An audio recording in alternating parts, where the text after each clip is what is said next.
Hi and welcome to another Huddle Breakdown Extra Time. I'm your host Martin Murphy and joined today by James. How are you, my friend? I'm good. We're recording early today. Have some personal stuff going on. I'm going to be Frank the Tank from Old School. Do you remember that movie? I don't think I've seen Old School. You've never seen Old School? Never seen Old School. Will Ferrell, maybe one of his best roles. Oh, but, right, okay.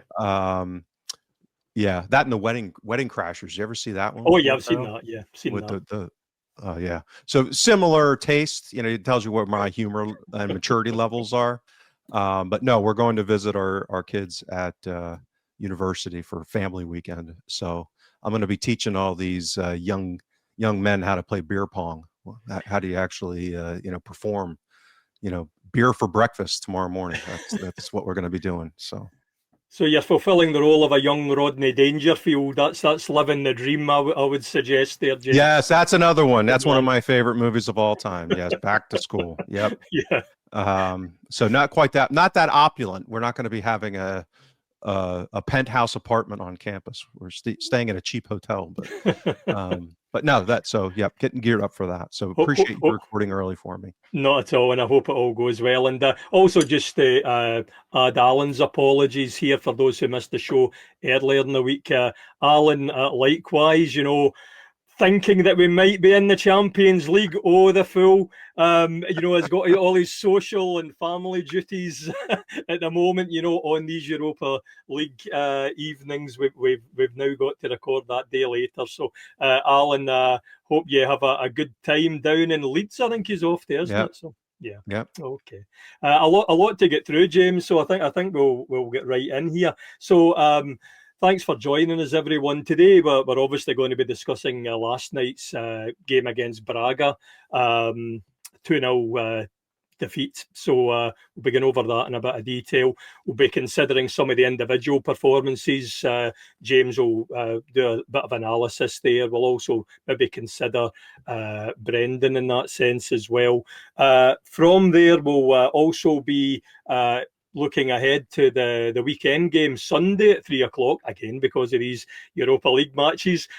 So we've got high-flying Motherwell in fourth place at the moment. They got their first win last week. So we'll be looking at Motherwell and what threats they could maybe pose at Celtic Park. And we'll also be joined by Greg Marshall, who's a Motherwell analyst. So I believe Greg was on the show last season, wasn't he? Yeah. So returning champion, Greg Marshall.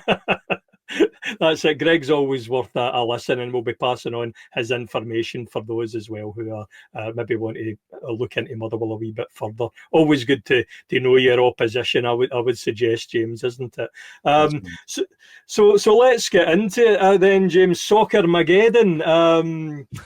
A home defeat against ostensibly a team that's smaller in terms of their support, their history and so forth, but they seem to do things an awful lot better than us when maybe trying to play that possession game, that pressing game. Was my take on it. I've got a few thoughts on it as well when we're looking at individuals. I suppose the first thing's maybe to come to the manager.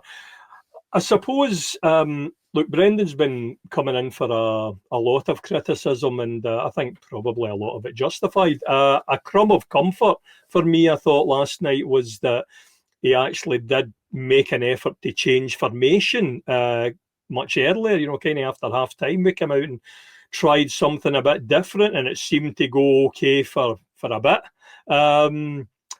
What was your thoughts on our tactics last night? Do you agree that things improved? And what's your thoughts on Brendan's overall performance last night in terms of Celtic showing? Yeah, Alan and I did a relatively brief post-game live video last night for those that want to hear Alan's thoughts of the game. It was mostly Alan talking about what he had seen. And I think there was modest improvement after halftime. I think we went from kind of putrid in the middle third to kind of bad in the middle third is kind of what I would Good to see say. improvement, isn't it? Well, it's Improvement to directional, bad. right? Yeah. These things are incremental. So I think that the willingness to make changes was refreshing and important, because that might suggest an appetite for looking for different types of solutions. I think my criticism would be more, and we'll get into the details on that, and I referenced this a little bit with Alan last night, but is to have entered this game with the game plan being largely the legacy game plan, I think is, I don't know, I don't want to be over the top, but inexcusable from an analytical perspective. I mean, I don't think you could have gone into this game expecting a different result than what we saw, given the last really year. This is not a new thing, and with the shifts that have taken place because of the outs and the relative ins in the transfer windows, I just, it's like the definition of insanity type thing. I don't know why anyone would have expected, who's in Rodgers' position and experience, that they were going to go into the game against this opponent with the way they play, or were likely to play, because again, you never know. If anything, and Alan mentioned this, I think Braga were incrementally more positive in their outlook on the game, which is a little bit insulting, I would say, from a Celtic perspective, meaning that they didn't actually set up the way they did at home against Feyenoord. They came to Celtic Park and were incrementally more aggressive. And what do I mean by that?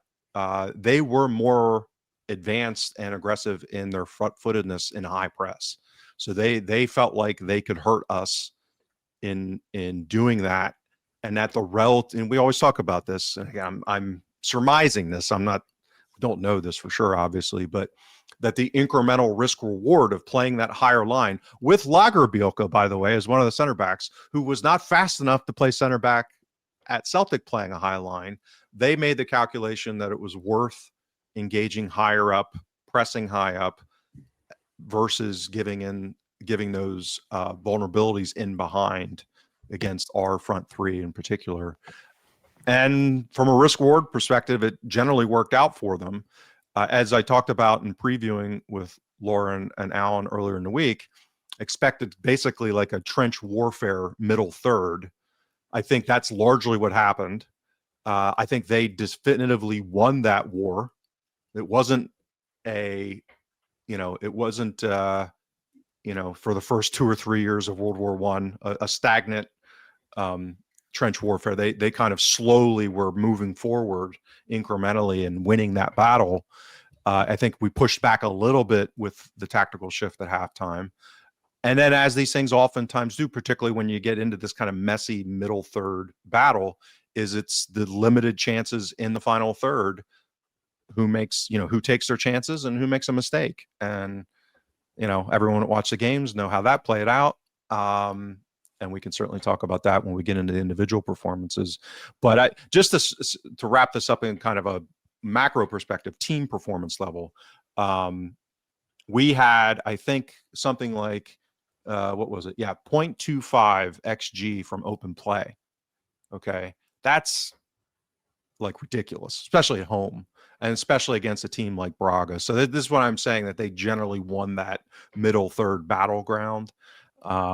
We just weren't able to connect and get up, and even when we do have kind of settled possession in the attacking third, there just wasn't much going on. And again, that's always, in my mind, unless you're facing like a hugely superior opponent, that's an indication of systemic collapse. Like there's something going on with the tactical setups and the fit of the players within that context, that you're just talking about systemic things. And that, inevitably, when that kind of systemic collapse happens, you have everyone go back to their priors, right? So all the people that say that,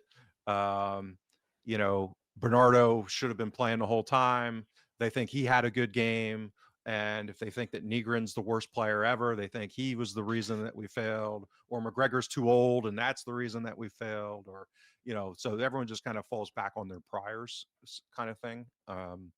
But I think it was, very much a systemic collapse, and that while the incremental shifts at halftime helped, they weren't significant enough, particularly on the selection side. Who was doing what within this new system didn't make a lot of sense, in my opinion.